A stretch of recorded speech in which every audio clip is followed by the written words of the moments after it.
Boom Beach Frontlines. Hey Adam. Yeah? Our soft launch announcement video was so good, I don't know how we're gonna top it this time. Oh, well, BJ, wait until you hear about all the incredible stuff we've got coming up.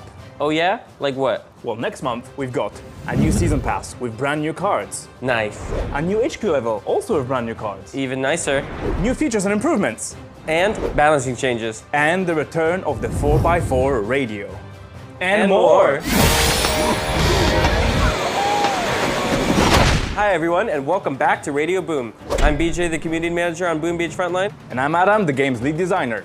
and we're here to talk to you about all the content changes that are coming up for Season 2 of Boom Beach Frontlines. Tune in.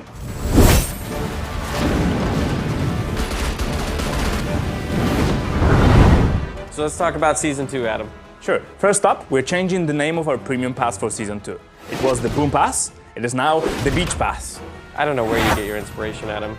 Well, with that, we're also excited to announce that Season 2 is called Hunting Season. And with Hunting Season, we've got not one, but two brand new cards. First up, the Tank Hunter. Tank Hunter is a new vehicle that's fast, attacks from long range, and deals bonus damage to vehicles and buildings.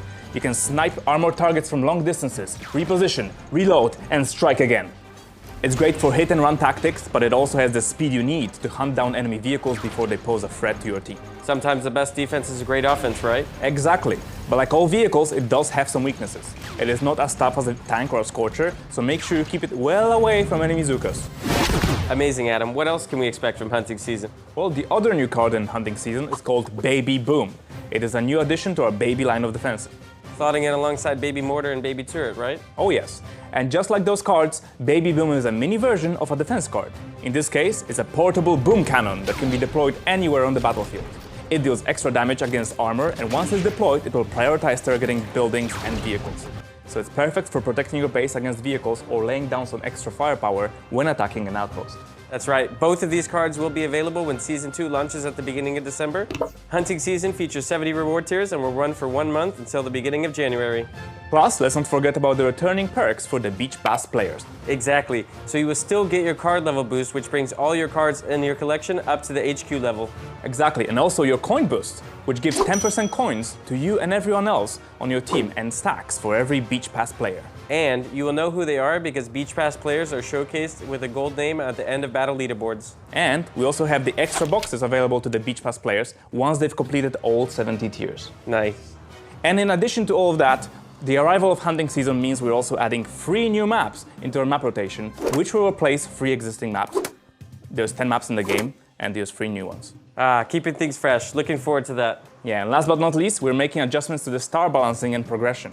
As a part of these changes, operations and stars will now refresh every 2.5 hours. Incredible, but that's not all, is it, Adam? Oh no! Also this month, we're adding HQ9, which we're calling Battle Tempo. First things first, this means we're adding an extra card level, so the maximum level for all cards is going up from 10 to 11. Yes, it is our intention to increase the card level whenever we add new HQs. HQ9 also comes with 4 new cards to collect. Yep, starting up with a new vehicle, the Gatling Truck. The Gatling Truck is a high-speed vehicle with an ultra-fast rate of fire that deals bonus damage against enemy infantry. Sounds like it's designed to melt away any troops in our path, but we're gonna have to plan some more defensive maneuvers. Oh yes, the Gatling Truck is a dangerous vehicle, for sure, but it's also got medium amount of health, so make sure you keep it away from the explosive bombardment of Zookas and stuff. And speaking of defenses, HQ9 comes with a new Tier 1 defense, which we're calling The Grunt Post. Exactly. Grunt Post contains an elite grunt. I love those little robot guys. Well, this one is contained in a little defensive structure, and it will fire at enemies with increased range and attack speed. But the twist comes when the defense is destroyed, right? Oh yes, exactly. Once the defense is destroyed, the elite grunt pops out and begins to attack with free movement and great anger. And this works anytime the defense is destroyed? Totally. It even works when the defense is blown when the enemy destroys your outpost. It's like a defense with a crunchy surprise in the center. Oh yes, and that's not all the surprises we've got. We've saved the best for the end. HQ9 also comes with a new troop and a new power-up featuring our new boost mechanic. First up, we have Booster, a fast-moving support unit. Booster comes equipped with a battle bugle that invigorates all friendly targets that can hear its sweet, sweet music.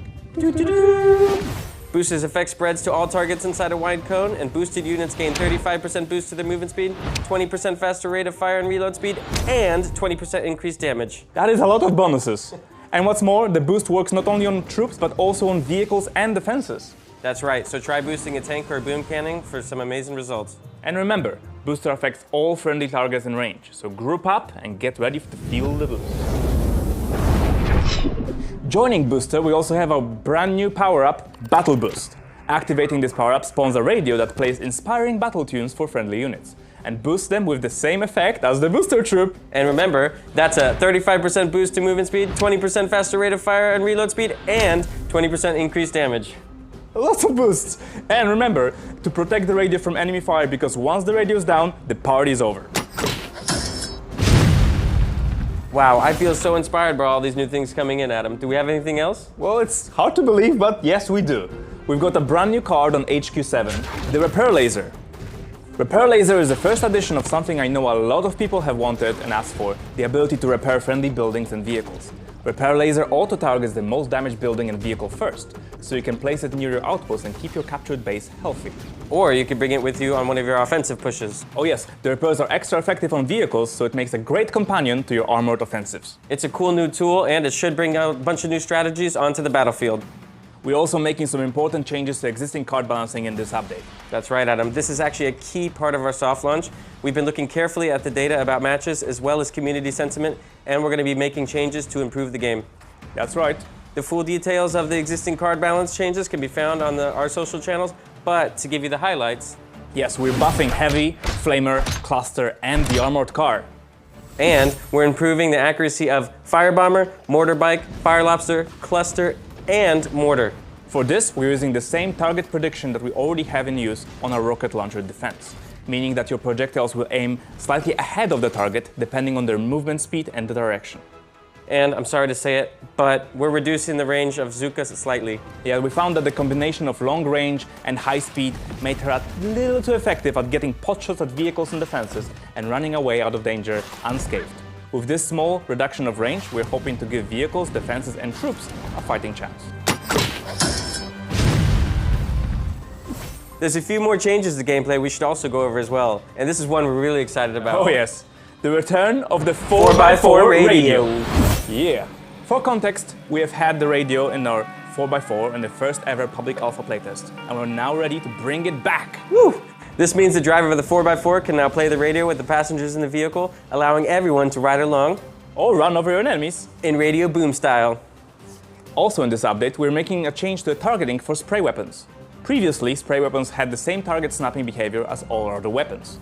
But now, with this update, the weapons that affect everyone inside your targeting cone will no longer snap and lock onto a single target.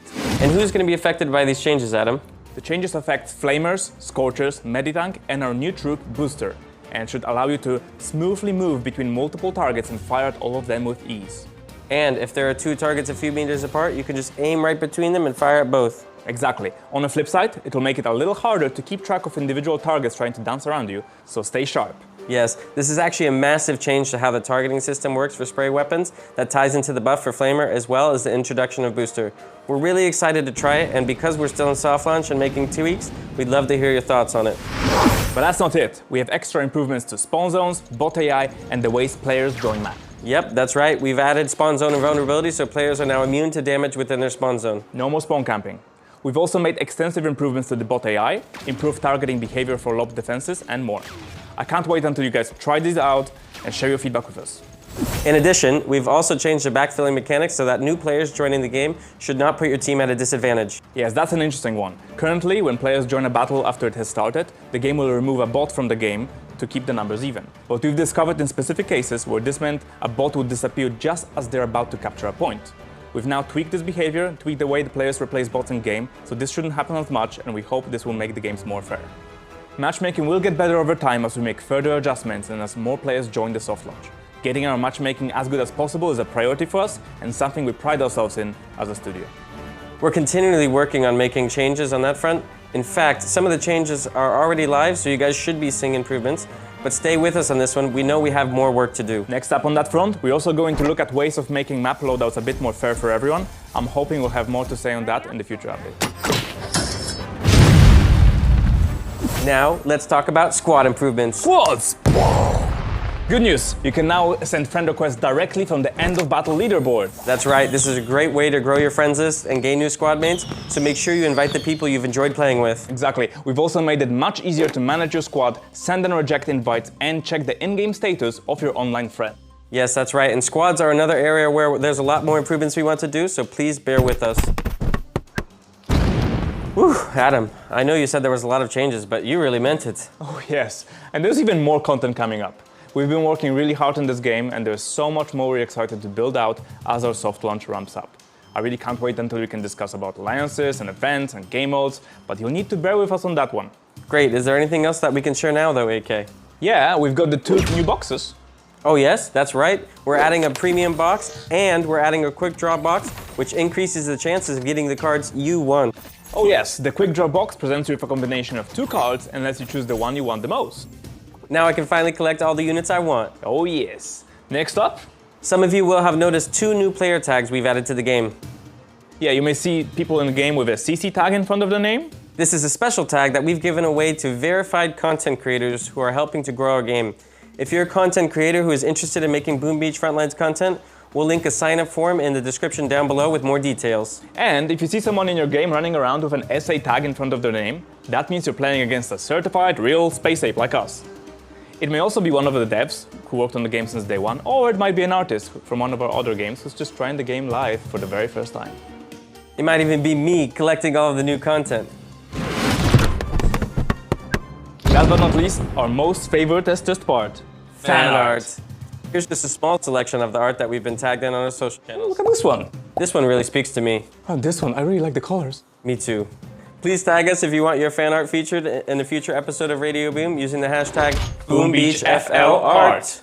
Okay, I think we've covered everything from A to B. Yep, I think we've captured all the points we needed. So that's over and out from us, from Radio Boom for this episode. Until next time, look out for our SA tags in the game and we'll see you on the front lines.